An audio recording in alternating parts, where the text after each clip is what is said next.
We sippin' slow, post some more. Yeah, we just sippin' slow. Lean, crush. We sippin' slow. Hello, y'all. Thank you for sipping it slow. If you're new here, thank you so much for being here. I appreciate you all, especially the people that's been down since day one. I love y'all. I appreciate y'all, and I'll never forget you. Okay? Let's talk about it. A man without discipline. All right? A man without discipline is a man without direction. Some of you think multiplying women multiplies your power, but it only divides your character. It doesn't make you a king. It makes you a slave to your own appetite. I've been dropping jewels lately, all right? The body screams for more, but the spirit demands order, discipline, sacrifice. And if you keep feeding your body while starving your spirit, you will die malnourished with a full plate. A man who can't control his appetite is a man who will eventually be consumed by it. Okay? Women are not courses on a menu. They are souls with depth. Depth. D-E-P-T-H. With blood, with history. If you can't cover one woman with love, honor, and protection, then 2 or 3 will only expose your weakness. Real manhood isn't how many hearts you can touch. It's how many hearts you can steady. Okay? Yes, even the Honorable Elijah Muhammad had many women, but Malcolm X called it out and lost respect because of it. But notice this, the greats like the Honorable Louis Farrakhan, the Honorable Nuri Muhammad, don't spend their lives repeating that story. They don't repeat that story. Why? Because it is not our duty to bury our brother in his flaws. It is our duty to raise our brother in his contributions.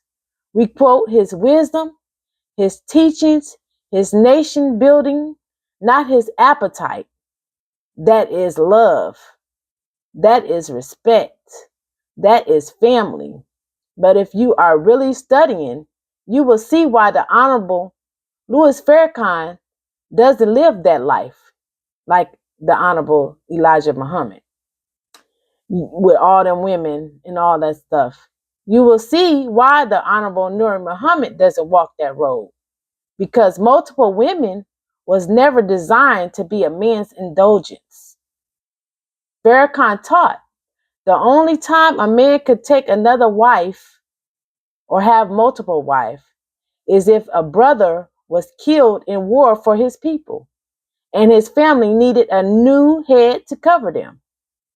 The deceased, his family lost him, so another man could help that wife and take care of that wife. And that was the sacrifice. That is duty. That is responsibility, not desire. So ask yourself, are you reading scripture or just using it for your own self?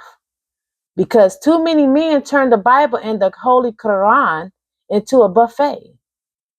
You pick the verses that feed your lust, and you leave behind the verses that demand your sacrifice. Okay, I'm going to read it again. You pick the verses that feed your lust, and you leave behind the verses that demand your sacrifice. And this isn't faith. It's manipulation. God is not a menu. His words isn't a convenience. If you call yourself a believer, you have to swallow the bitter and the sweet, the selfless and the sacrificial, not just what makes you comfortable. Okay? Look back at history. Every great king who fell didn't lose his crown to the enemy or to his enemies. He lost it to his appetite. Solomon had wisdom beyond measure, but his women pulled his heart away from God. Samson had strength that shook armies, but one woman cut his hair and stripped his power. It is never the enemy outside that takes a man down. It is the desire he refuses to conquer within. All right, it's always been a mental. The most important thing in life you should have is discipline and consistency to that discipline.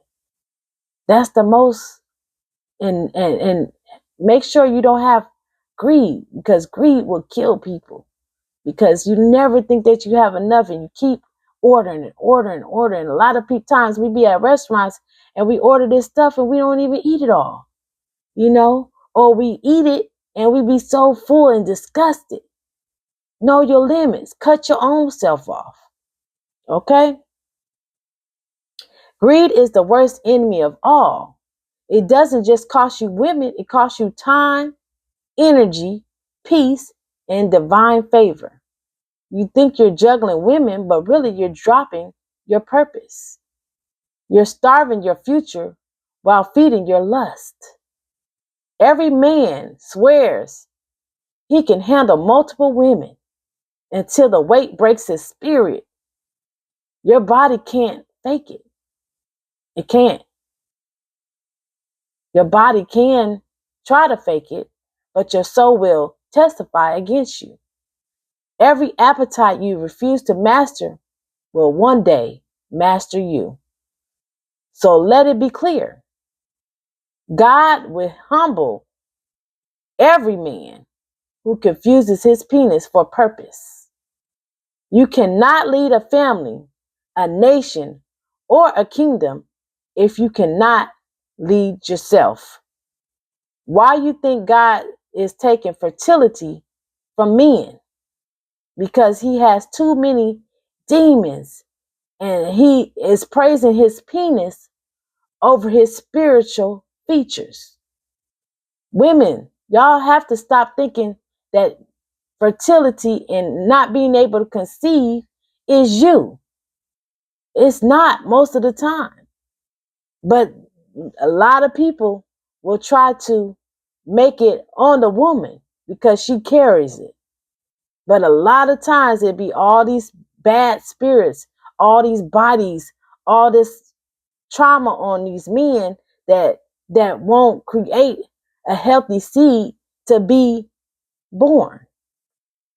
So women, stop thinking it's you.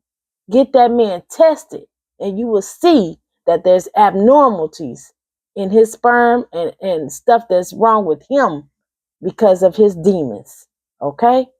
Y'all better wake up. Y'all better wake up. And I'm not trying to bash no man. I love all men and I'm just trying to make it work. But y'all have to get control of your lust because this is conquering you guys. Every celebrity that you hear about, all of them, Bill Cosby, the Puff Daddies, all of these men are being conquered through women. The enemy queen. If y'all know about my last video, y'all understand what I mean by the enemy queen. And some of y'all is Bucci people. Y'all like both. So I mean, it's in a nutshell, it's all lust. But I ain't gonna speak no more about it. I love you. I appreciate all your support, and make sure you're sipping it slow.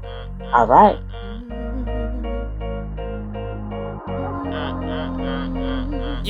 They try to tell me I can get it, but I get it. Every step I take, I'm breaking.